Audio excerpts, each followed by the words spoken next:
یہ واقعہ آج سے 3500 سال پہلے پیش آیا تھا۔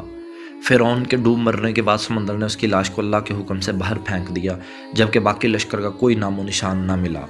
مصریوں میں سے کسی شخص نے اس کی ساحل پر پڑی لاش کو پہچان کر اہل دربار کو بتایا۔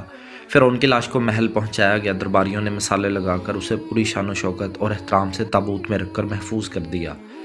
حنوط کرنے کے عمل کے دوران ان سے ایک غلطی ہو گئی تھی۔ فرعون کیونکہ سمندر میں ڈوب کر مرا تھا اور مرنے کے بعد کچھ عرصہ تک پانی میں رہنے کی وجہ سے اس کے جسم پر سمندری نمکیات کی ایک تہ رہ گئی تھی۔ مصریوں نے اس کی لاش پر نمکیات کی وہ تہ اسی طرح رہنے دی اور اسے اسی طرح حنوط کر دیا۔ وقت گزرتا گیا، زمین و آسمان نے بہت سے انقلاب دیکھے جن کی گرد کے نیچے سب کچھ چھپ گیا، حتیٰ کہ فرعونوں کی حنوط شدہ لاشیں بھی زمین کی تہوں میں چھپ گئیں اور ان کے نام صرف کتابوں، ان کی تعمیرات اور لوگوں کے ذہنوں میں رہ گئے۔ اس واقعے کے 2000 سال بعد اس دنیا میں اللہ تعالیٰ کے آخری نبی حضرت محمد صلی اللہ علیہ وسلم تشریف لائے۔ ان پر نازل ہونے والی آخری کتاب فرعونوں کے قصے بڑی تفصیل کے ساتھ بیان کیے گئے تھے، اور اسی سلسلے میں اس فرعون کا جسم محفوظ کرنے کی بابت آیت بھی نازل ہوئی تھی، جس کی سچائی پر سب اہل ایمان کا پختہ یقین تو تھا، لیکن وہ سمجھنے سے قاصر تھے کہ اس خدائی دعویٰ کرنے والے کی لاش کہاں محفوظ کی گئی اور کیسے اسے عبرت کا نشان بنایا جائے گا۔ 1871 میں مصر کے شہر الغورنیہ سے تعلق رکھنے والے غریب اور معمولی چور احمد عبد الرسول کو فرعونوں کی حنوط شدہ لاشوں کی طرف جانے والے خفیہ راستے تک رسائی مل گئی۔ احمد عبد الرسول نوادرات چوری کر کے بیچا کرتا تھا۔ ایک دن وہ دریائے نیل کے کنارے کے قریب تبیسا کے مقام پر اسی سلسلے میں پھر رہا تھا جب اسے خفیہ راستے کا پتہ چلا۔ وہاں وہ نوادرات کی چوری کے لیے جگہ کھود رہا تھا کہ اس دوران اسے کچھ لوگوں نے پکڑ لیا اور پولیس کے حوالے کر دیا۔ وہ جس جگہ کو کھود رہا تھا وہاں سے ملنے والے راستے کی جب مسلسل کھدائی کی گئی، 1891 کو دوسری ممیوں کے ساتھ اسی غرق ہونے والے فرعون کی لاش بھی مل گئی۔ اس کے کفن پر سینے کے مقام پر اس کا نام لکھا ہوا تھا۔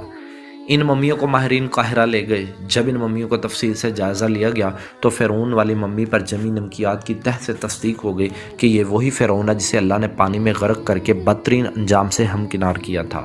یہ بہت بڑا واقعہ تھا۔ اس کی تصدیق کے لیے دنیا بھر کے ماہرین آثار قدیمہ اور سائنسدان مصر کی طرف امڑ پڑے۔ مختلف سائنسی ٹیسٹ کرنے کے بعد دنیا بھر کے سائنسدانوں نے تصدیق کر دی کہ دوسری لاشوں کی نسبت صرف فرعون کی لاش پر ہی سمندری نمکیات کی تہ جمی ہوئی تھی۔ اس تصدیق کے بعد اسے فرعون کی لاش قرار دے کر عجائب گھر میں محفوظ کر دیا گیا تھا۔ 1892 میں فرعون کی ممی خراب ہونے لگی تو اس وقت کی مصری حکومت نے فرانس کی حکومت کو درخواست کی کہ فرعون کی ممی کو خراب ہونے سے بچایا جائے، نیز جدید سائنسی ذرائع سے اس کی موت کی وجہ بھی معلوم کی جائے۔ چنانچہ مصری اور فرانسیسی حکومت نے مل کر ممی کو فرانس لے جانے کا انتظام کیا۔ جب فرعون کی لاش کو فرانس پہنچایا گیا تو ایئرپورٹ پر اس دور کے فرانسیسی صدر بذات خود حکومت کے اعلیٰ عہدیداروں، تمام وزراء اور فوج کے افسران کے ساتھ استقبال کے لیے موجود تھے۔ فرعون کی لاش کا استقبال کسی عظیم زندہ بادشاہ کی طرح کیا گیا۔ فوجی دستوں نے سلامی دی۔ فرعون کی ممی کو ماہر ڈاکٹروں کی ٹیم کے حوالے کیا گیا۔ اس ٹیم کی سربراہی ڈاکٹر مورس بوکائے نے کی تھی۔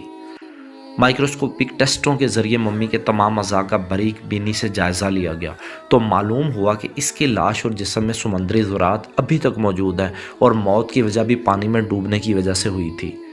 ایک بادشاہ کی موت پانی میں ڈوبنے کی وجہ سے ہوئی، یہ ڈاکٹر مورس کے لیے حیرت کی بات تھی۔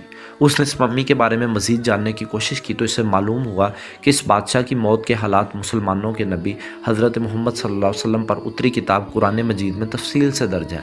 اسے علم تھا کہ جہاں سے یہ لاش ملی ہے وہ ایک اسلامی ملک ہے۔ چنانچہ تجسس کے ہاتھوں مجبور ہو کر وہ مصر پہنچا۔ چونکہ وہ ایک سائنسدان تھا، اسے اس معاملے میں مصر کے ایک سائنسدان سے ہی ملاقات کی۔ اس سائنسدان نے قرآن پاک کھول کر اسے سورہ یونس کی آیت 90 تا 92 کا ترجمہ لفظ بلفظ سنایا۔